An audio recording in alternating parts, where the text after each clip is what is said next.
Bonjour à tous, dans la vidéo d'aujourd'hui, je vais vous montrer comment convertir une vidéo en utilisant FFmpeg sous Linux.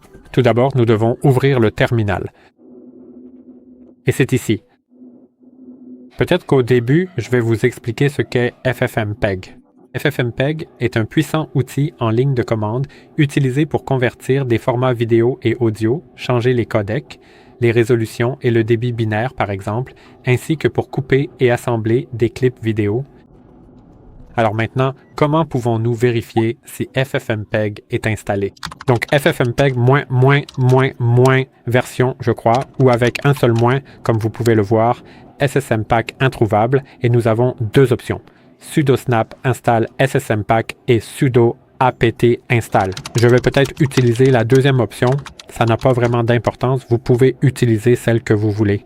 Donc, je vais taper ceci et entrer mon mot de passe, puis appuyer sur Entrée. Maintenant, il faut attendre, il faut taper I pour continuer. Et là, j'ai préparé une vidéo juste ici dans mon dossier personnel. J'ai deux fichiers. Ce n'est pas important. Je peux supprimer celui-là et il me reste la vidéo.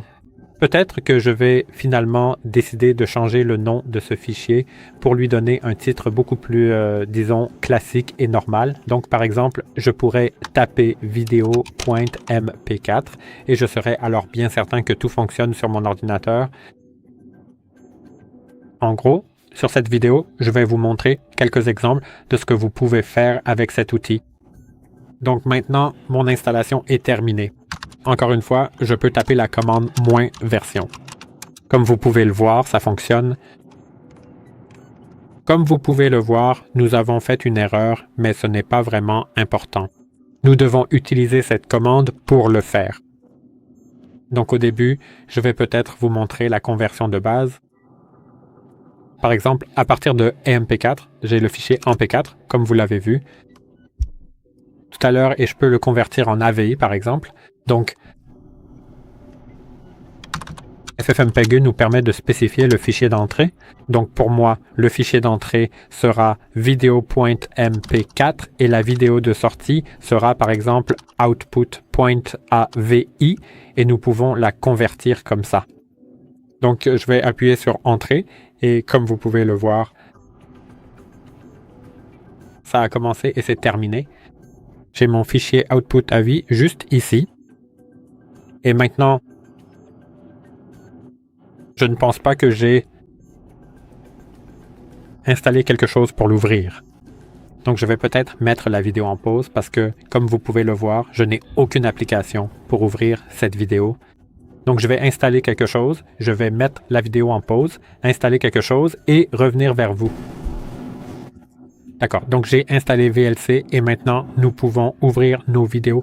Donc j'ai la vidéo en MP4, je vais l'ouvrir et comme vous pouvez le voir, ça fonctionne.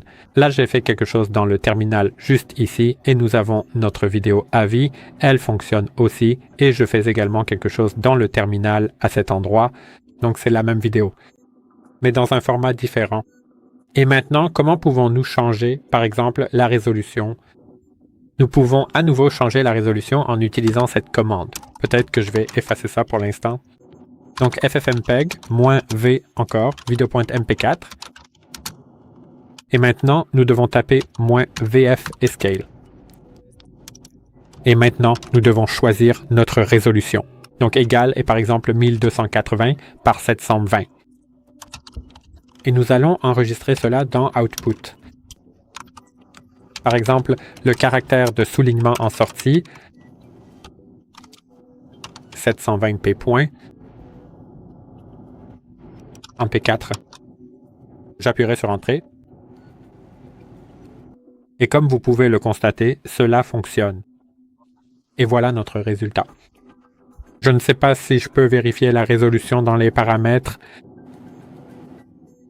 Probablement pas, mais croyez-moi, tout fonctionne parfaitement. Et la vidéo aussi, comme vous pouvez le constater. Et comment peut-on modifier le débit binaire maintenant? Nous pouvons modifier le débit binaire en utilisant à nouveau FFmpeg. -e est maintenant, encore une fois, notre entrée, donc vidéo.mp4, puis -b 2.v. Et par exemple, nous devons définir notre débit binaire, mettons 1 million, et output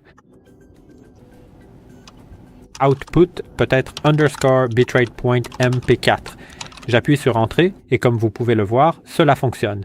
Nous devons encore attendre et nous avons notre fichier de sortie bitrate mp4 juste là. Donc c'est modifié, comme vous pouvez le voir, ça ressemble à ça. Et maintenant, je peux vous montrer comment couper une vidéo. Donc par exemple, si je veux couper une partie de la vidéo, par exemple à partir de la 22e seconde, par exemple de la 22e à la 25e seconde, je peux le faire comme ceci. Donc ffmpeg-e, encore une fois, le nom de ma vidéo, vidéo en P4, -ff. Et maintenant, nous devons définir le temps. Donc, l'heure de début sera 00. Cela signifie les heures. Maintenant, les minutes, c'est aussi 00. Et les secondes, par exemple, 20. De la 20e seconde jusqu'à, par exemple, exactement 0 heure et 0 minute. 25 secondes précises et moins C. Copier et par exemple couper ce MP4, ça devrait fonctionner. Je vais appuyer sur Entrée. Je pense que ça a marché. Comme vous pouvez le voir, j'ai coupé ce MP4 juste ici. Si je l'ouvre en appuyant 2 fois dessus, comme vous pouvez le voir, ça fonctionne, je pense. Pour ce qui est de ma vidéo, je pense que tout fonctionne bien, mais je ne suis pas totalement sûr. Je vais donc mettre la vidéo en pause un court instant pour vérifier si tout est correct avant de continuer. Oui, je pense que ça fonctionne. Nous avons les 5 secondes juste là. Peut-être qu'il y a un bug, mais je pense que c'est bon. Donc, nous pouvons passer à la dernière partie et je vais vous montrer comment convertir uniquement l'audio. Donc, si vous voulez, par exemple, convertir un fichier MP4 en fichier MP3 qui ne contient que l'audio, vous pouvez le faire en tapant ffmpeg-e et maintenant notre entrée, donc vidéo.mp4 vers la sortie au format MP3. Pour moi, je pense que ça ne va pas fonctionner comme vous pouvez le voir. Le fichier de sortie ne contient pas d'extrême, erreur lors de l'ouverture du fichier de sortie, output et MP3, erreur lors de l'ouverture des fichiers de sortie, argument invalide. Pour moi, cela ne fonctionne pas parce que mon entrée, en gros, la vidéo n'a pas d'audio. Donc, si votre vidéo n'a pas d'audio, cela ne fonctionnera pas. Mais si vous avez une vidéo avec de l'audio, vous pouvez utiliser cette commande et cela devrait fonctionner. Vous pouvez essayer. Vous pouvez essayer par vous-même, et je pense que c'est aussi une commande utile. Voilà tout pour cette vidéo. Voici comment vous pouvez utiliser SSMPEG sur Linux afin de convertir des vidéos de différentes manières. Si vous avez trouvé cette vidéo utile, merci de laisser un like, de vous abonner à la chaîne et j'espère vous retrouver dans les prochaines vidéos.